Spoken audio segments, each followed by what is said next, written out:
Fear of the Dark.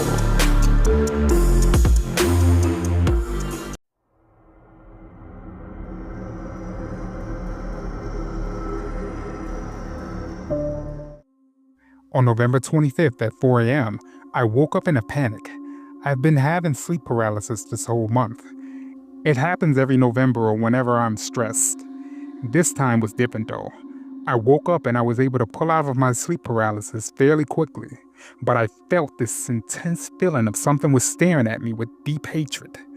I sat up fast and I looked around my room, something that I never do. Usually after sleep paralysis, I dig myself deeper into my covers because it's frightening. But this time, I felt scared and in danger.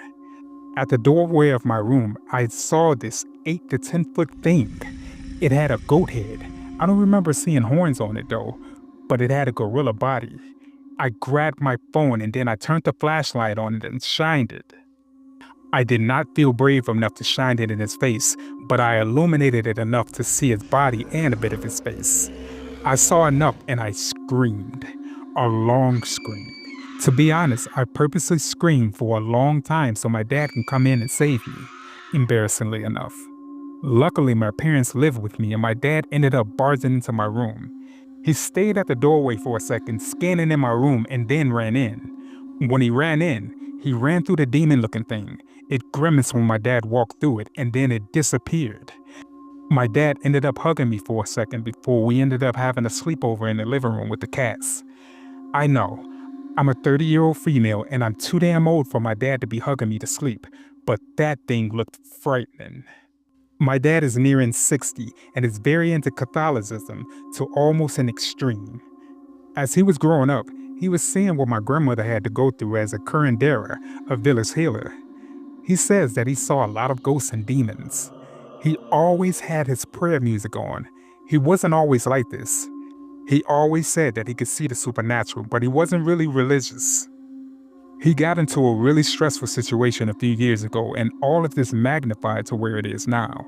And to be honest, I thought this was a religious psychosis. I'm not religious at all, as the Catholic Church has traumatized me growing up. And honestly, I was just hoping all of these ghosts, shadows, and demons I was seeing was just an overactive REM cycle, or just my mind filling through the blanks. But this goat head, gorilla body thing looked so real, and it freaked me out when the flashlight didn't make it go away. Oh yeah, and I have another thing that happened to me. A year ago, when I got my first house, I fell asleep on the floor of my room because I didn't have any furniture yet. I fell asleep to some frequency sounds, and during the night, it must have skipped over to the next video. The video was a picture of a priest praying with the Bible with a group of people, maybe demons? It was a reddish picture from what I remember. The sound was of a priest chanting an exorcist prayer in Latin. This didn't wake me up. What did wake me up was something that was tapped on my foot twice. I woke up and heard that chanting and it spooked me, and then it turned off. I was hoping that the tapping was just a nervous tick like my foot twitching or something like that. But now I'm wondering about that experience too.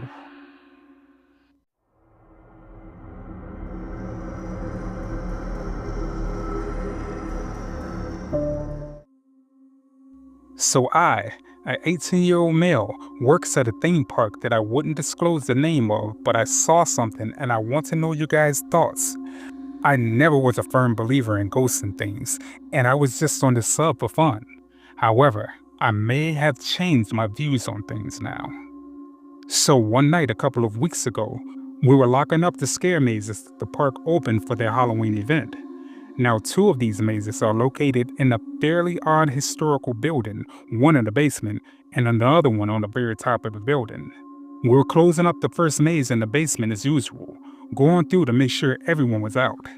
There was one part of the maze where you can walk through lots of shelves with jars on it.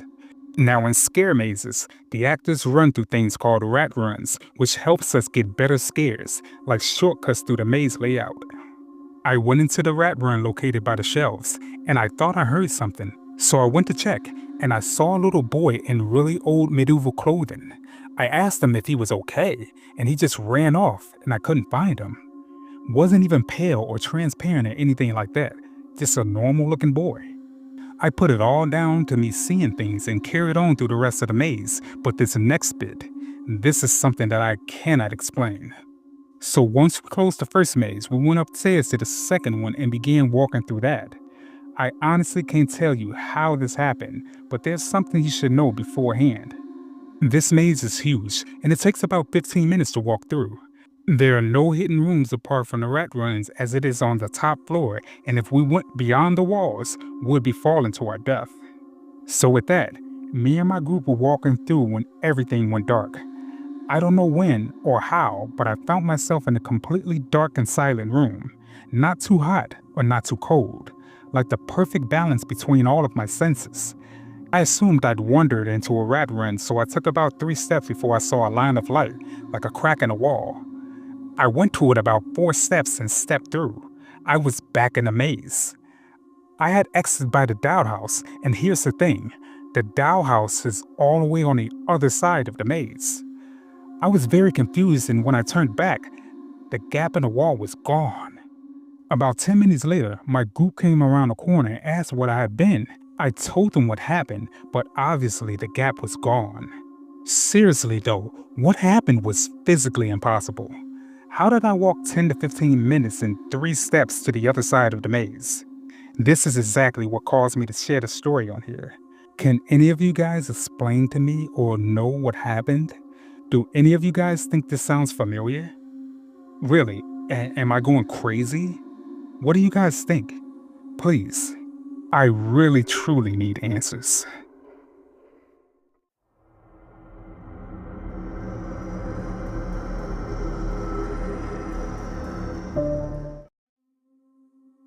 So this happened when me and my brother and I were teenagers. We were maybe 13 and 14. We lived in a rural town. A town with a nice mix of busy streets and at the same time, sprawling farms. My family's home was the second last house in the last neighborhood before you hit the farmland as far as the eye could see. To the right of my house was my neighbor's. Then a thick hedgerow which separated the housing estate from the farm. This first 5 or 6 fields in a part of the farm grew barley and wheat. As kids, we made tunnels through the hedgerow and spent hours every day during the summer exploring through the farm with friends. Each field was huge and was separated from the neighboring field by another large hedgerow, some complete with streams running through them. One night, my little brother, our 2 best friends and myself were outside our house playing with the football on the road and skateboarding. It was about 9:30 at night and it was quite dark. Remember, we were the second last house on the road and the very last house in the state before it was just barley as far as the eye can see. We were essentially the very edge of town. Anyway, on this night, we were hanging out as usual when we suddenly hear an ear-piercing squeal coming from the barley field behind us. It was so loud and high-pitched and had a feeling of panic about it, but yet it was funny to our young minds. We decided to go investigate, thinking it was a pig or an injured animal of some sort of description. So on our youthful excitement, we burrowed through the hedgerow and started running towards the origin of the sound. All laughing and thinking in excitement. The barley was ready to be plucked from the earth, so it was so high. It was up past our waist, so we couldn't see anything that may be on the ground injured. As we get close to where the sound is coming from, it suddenly stopped.